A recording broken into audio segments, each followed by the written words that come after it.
In a remote mountainous region of northern Vietnam, about an hour and a half drive from Hanoi, two New Zealand animal experts are just about to sit down for lunch. The women, friends from Christchurch and Hawke's Bay, manage a bear sanctuary.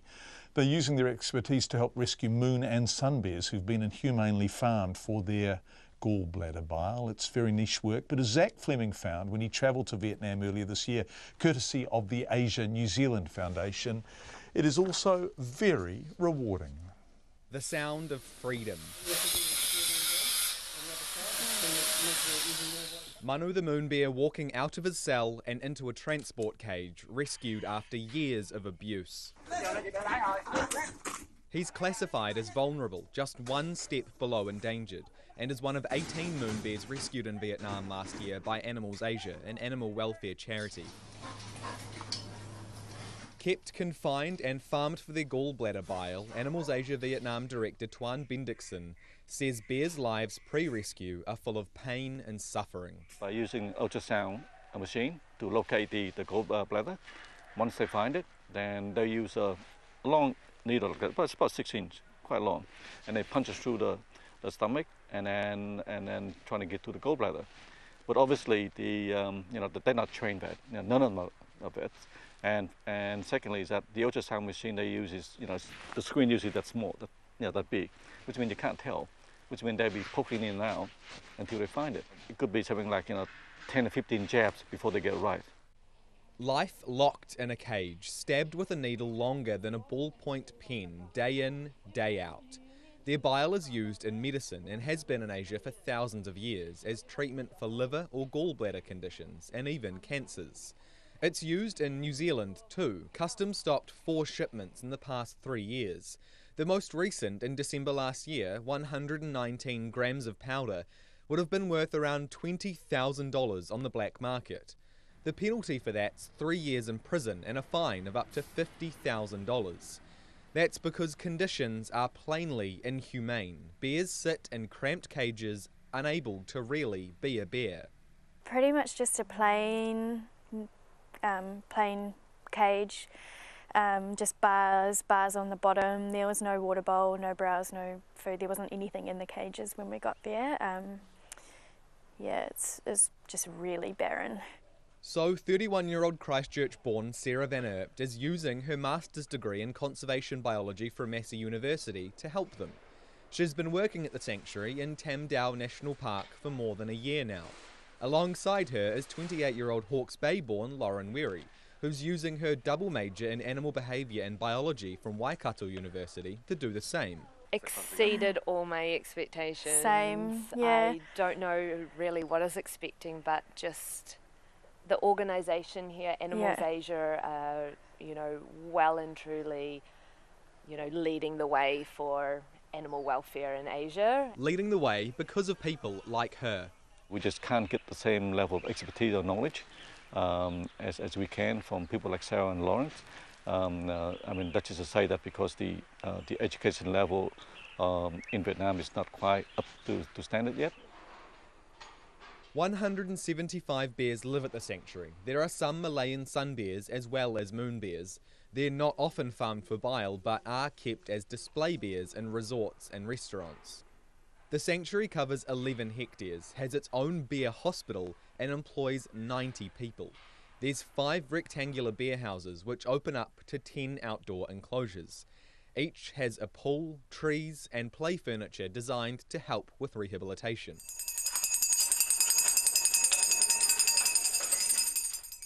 The bears sleep inside, otherwise apart from 2 food restocking intermissions, they're outside all day.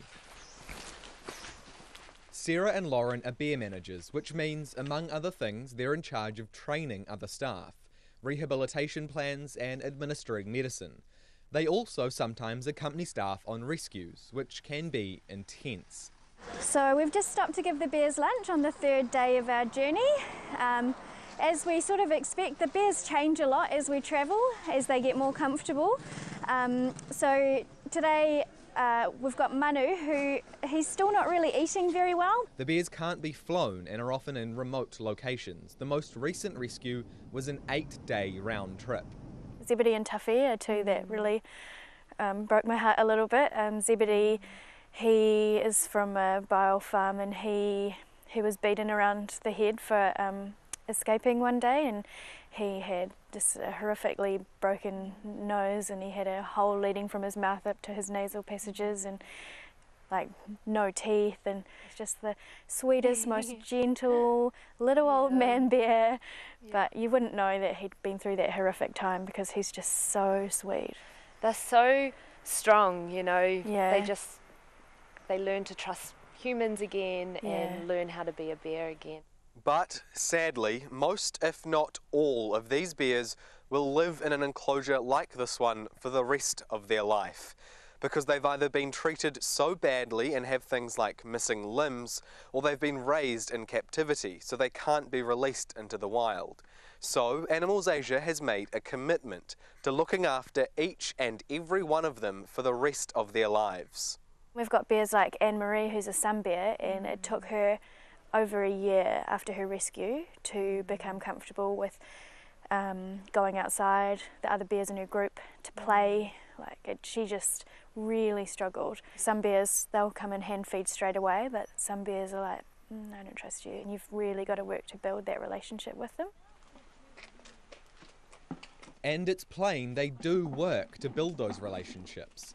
Walking around the sanctuary with Sarah and Lauren, they point out each bear's quirks and describe their personalities, while to me the bears all look the same.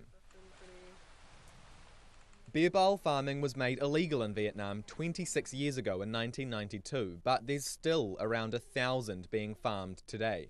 Right now, for example, in Hanoi, if you go out to West Hanoi, about 30k west, and if you go onto bear farm and you offer them money to buy bile, and they will do an extraction in front of you because they want to prove to you that it's a genuine stuff. There's a lot of fake stuff around.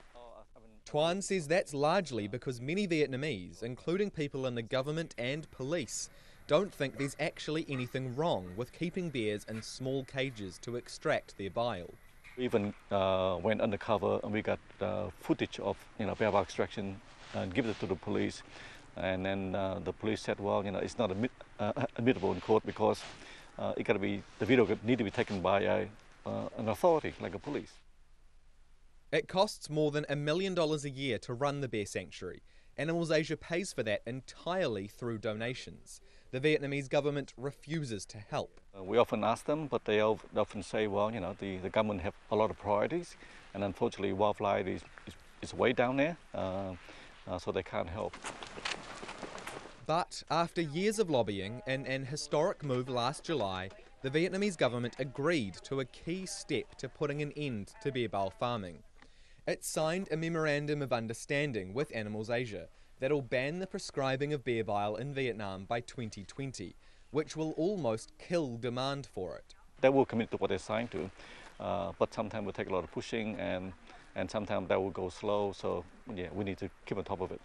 TUAN says Animals Asia needs another $20 million to build 5 more sanctuaries to house the 1,000 bears still in captivity that need rescuing. That'll then also bring yearly costs up to around $5 to $6 million a year, and the need for many more Sarahs and Laurens. I would love to be around still when the bear bile farming is finished.